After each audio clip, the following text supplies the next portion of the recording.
meu amigo, olá minha amiga, como é que vocês estão? Sejam bem-vindos a mais um estudo da obra fundamental do Espiritismo, a Gênese, os milagres e as predições segundo o Espiritismo. É uma explicação lógica sobre a criação de tudo e nós estamos na parte da Gênese espiritual e hoje vamos falar sobre a raça adâmica.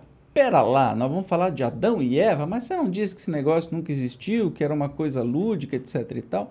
Então, mas vamos entender o que Kardec e os espíritos querem expor neste sentido. Vamos para o texto. De acordo com o ensino dos espíritos, foi uma dessas grandes imigrações, ou, se quiserem, uma dessas colônias de espíritos, vinda de outra esfera, que deu origem à raça simbolizada na pessoa de Adão e, por essa razão mesma, chamada raça adâmica. Quando ela aqui chegou, a Terra já estava povoada desde tempos imemoriais, como a América. Quando aí chegaram os europeus, mais adiantada do que as que a tinham precedido neste planeta, a raça adâmica é, com efeito, a mais inteligente, a que impele ao progresso todas as outras. A Gênese nos mostra, desde os seus primórdios, industriosa, apta às artes e às ciências, sem haver passado aqui pela infância espiritual, o que não se dá com as raças primitivas, mas concorda com a opinião de que ela se compunha de espíritos que já tinham progredido bastante. Tudo prova que a raça adâmica não é antiga na Terra e nada se opõe a que seja considerada como habitando este globo desde apenas alguns milhares de anos, o que não estaria em contradição nem com os fatos geológicos, nem com as observações antropológicas, antes tenderia a confirmá-las. Aí a gente entende a raça adâmica no sentido de que, segundo instruções dos espíritos, foi uma leva de espíritos, e naquela época não tinha muita gente no mundo, então pense numa quantidade até que pequena de espíritos que foram trazidos aqui para o planeta Terra e que fizeram a evolução andar mais rápido, né? E disso fizeram até uma explicação sobre a criação do mundo, de uma forma poética. Não sei se você sabe, mas a Gênese bíblica era uma tradição oral e cantada antes de ser transcrita, antes de ser escrita. Então passava de pai para filho e é uma coisa altamente lúdica que dava o conforto de explicar de onde viemos, para onde vamos, etc. e tal. Coisa que a gente até hoje está fazendo e a doutrina espírita nos traz aí importantes informações a respeito, né?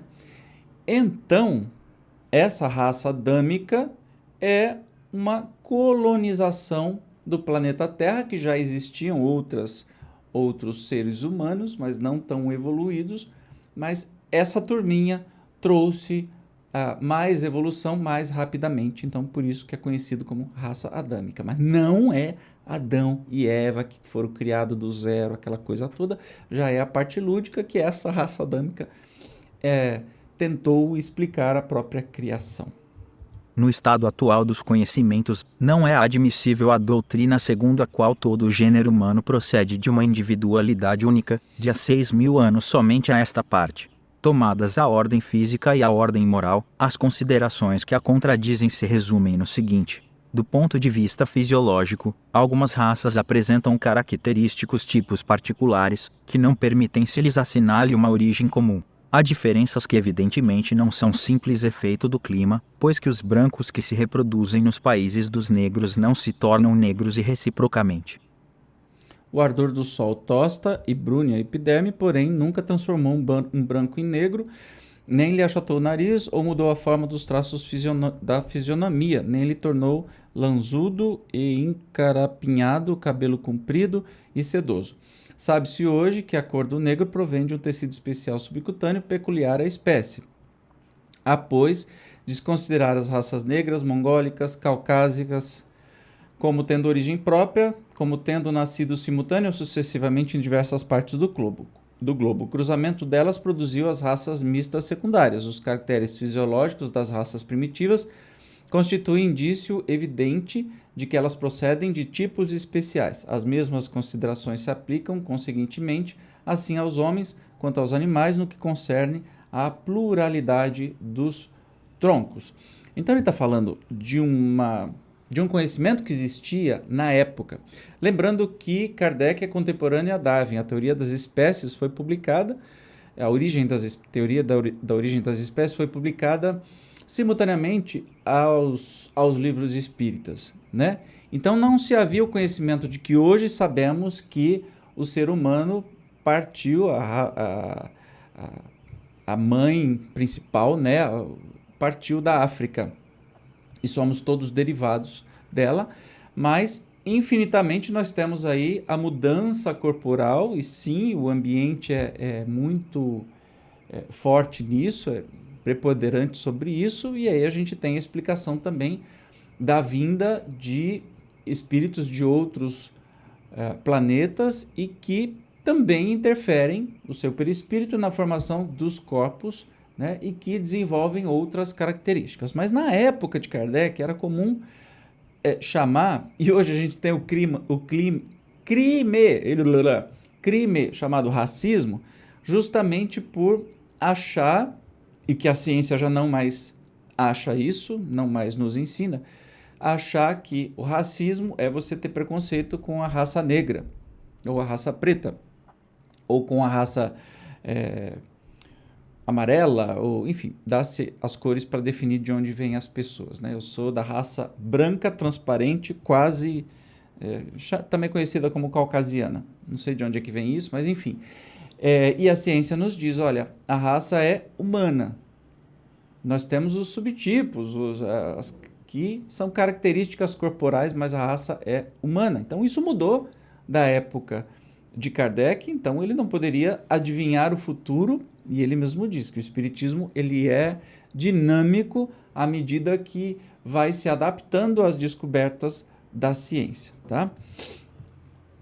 Continuando aqui, vai Zezinho, lê para mim, meu filho.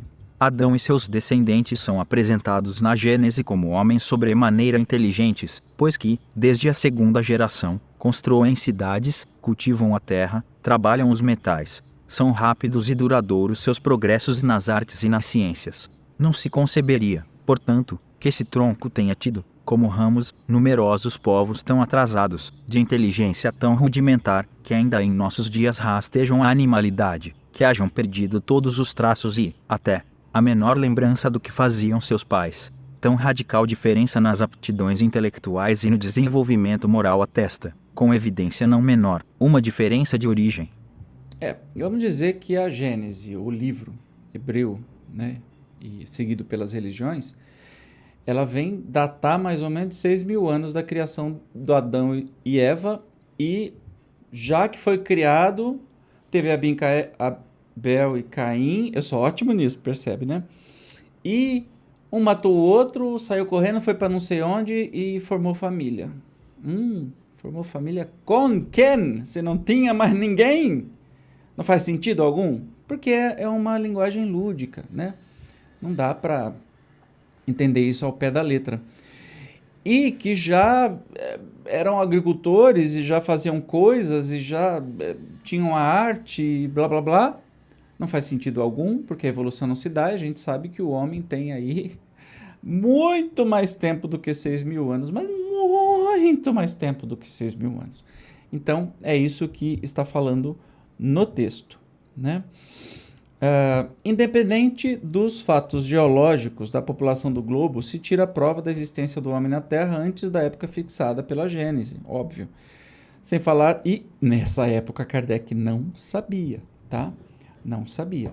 Nós temos aí, hoje, vamos consultar o pai dos burros aqui, rapidinho. Origem do homem na Terra. Pergunta isso pro Gluglu, e aí você vai ver.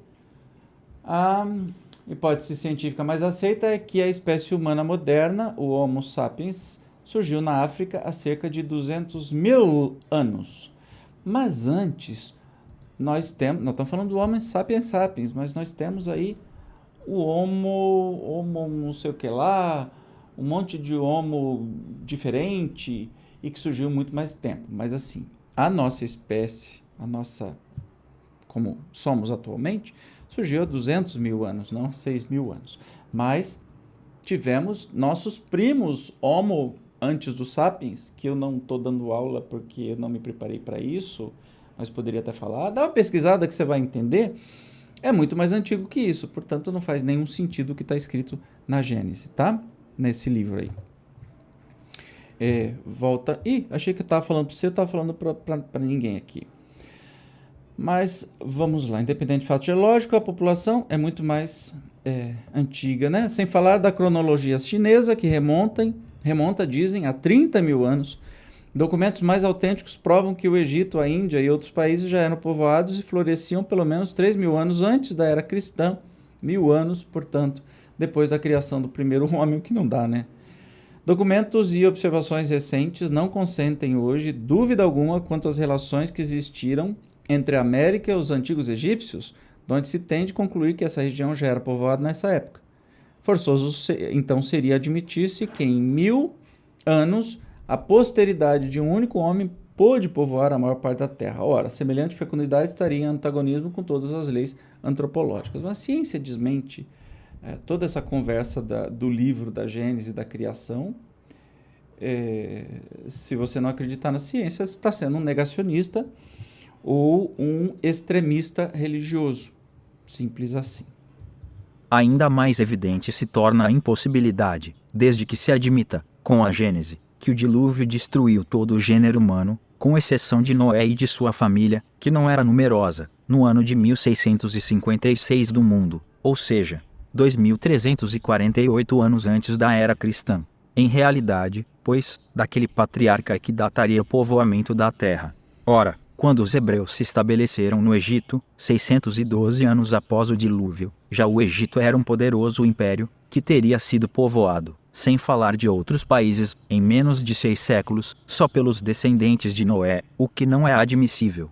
Notemos, de passagem, que os egípcios acolheram os hebreus como estrangeiros. Seria de espantar que houvessem perdido a lembrança cedilha maiúscula de uma tão próxima comunidade de origem, quando conservaram religiosamente os monumentos de sua história. Rigorosa lógica, com os fatos a corroborá-la da maneira mais peremptória, mostra, pois, que o homem está na Terra desde tempo indeterminado, muito anterior à época que a Gênese assinala. O mesmo ocorre com a diversidade dos troncos primitivos, porquanto demonstrar a impossibilidade de uma proposição é demonstrar a proposição contrária. Se a geologia descobre traços autênticos da presença do homem antes do grande período diluviano, ainda mais completa é a demonstração. A gente tem que entender que a ciência hoje, com processos científicos exatos, com datação de carbono 14 e tantos outros instrumentos que na época do Kardec nem existiam, então ele não vai falar sobre isso, e os espíritos não adiantam o futuro, não fazem predição de futuro.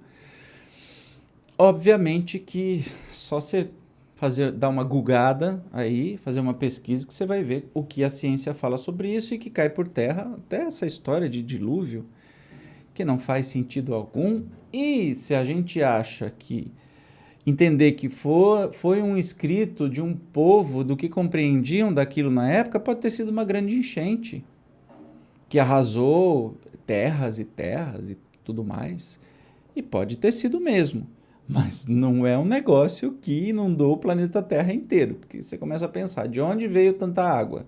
Onde estava tanta água? Já que a gente sabe que no planeta tudo é cíclico, né? A água que cai hoje vai para debaixo da terra, depois brota em forma de mina, de rio, evapora, vai para cima, cai de novo.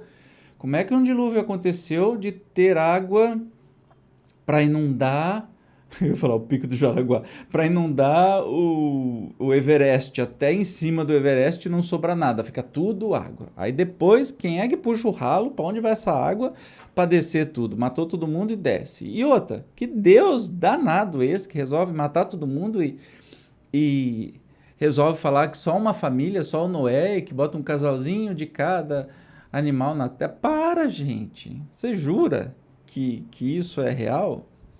É lúdico, é bonito de se entender. Quer dizer, nem é tão bonito de se entender porque mostra um Deus bipolar, um Deus com paixões humanas e não um Deus inteligência suprema, criador. Por que ele ia estragar tudo isso, né? Não faz sentido nenhum.